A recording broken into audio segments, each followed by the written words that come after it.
referendum.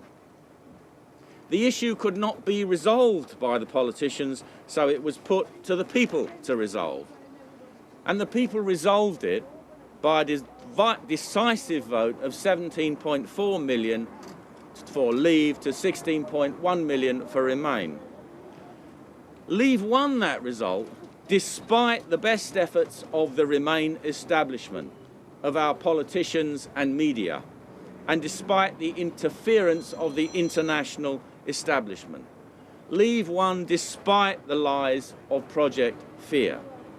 However, as I said, our politicians in Westminster never had any intention of implementing the result of the referendum. The intention from the day after the referendum was to delay and impede the relieving process with the intention of overturning the result of the referendum eventually. And we are now in that final phase of the process. And our Prime Minister has done that hand in glove with the European Union. We have been betrayed. The 17.4 million people who voted to leave have been betrayed. Now, some of our more sensitive MPs don't like being called appeasers, collaborators, quislings and traitors. But if the cap fits, then wear it. What do you call it when our Prime Minister goes back and forth to Brussels continually begging for favours? That's called appeasement.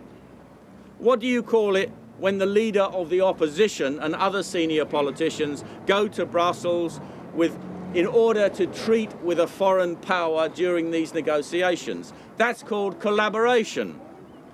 What do you call it? What do you call politicians who want to surrender their country to rule by a foreign power? They are called quislings. Now, the Latin word origin of the word traitor is traditio. It means to hand over, literally. And treason is exactly what's gone on in this country since 1972, when our nation has been handed over bit by our politicians to the European Union. Now, UKIP doesn't want these European elections to take place at all, but they are. And they offer the 17.4 million leavers the chance to vote once again to leave. And as we say on the bus, you told them once, now tell them again.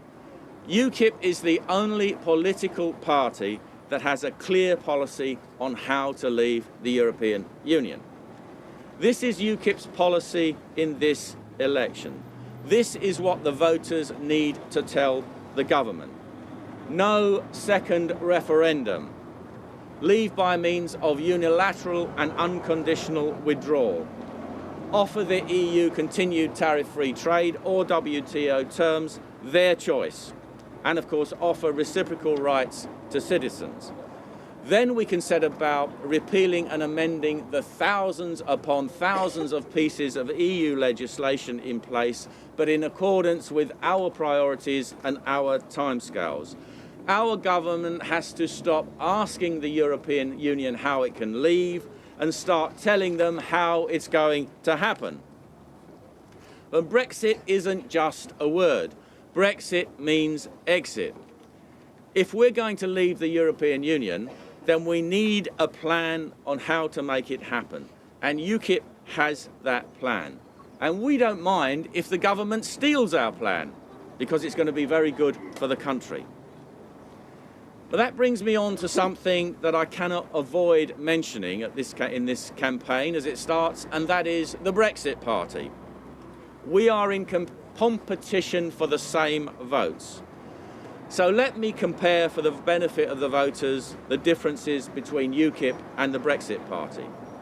UKIP is a real political party that has a constitution. It has a governing body, the NEC. It has a rule book. It has members with rights who elect the leader, and they elect the NEC. The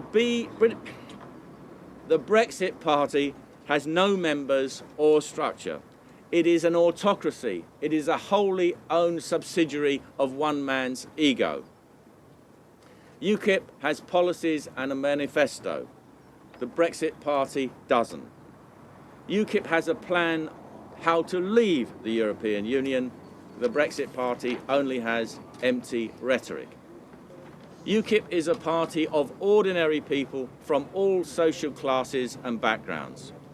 The Brexit Party is an alternative Tory party, a safety valve for disaffected Conservatives. It is Tory light. Their light blue colours tell you everything you need to know about them. And of course, in this part of the world, I believe the Conservatives are not very popular.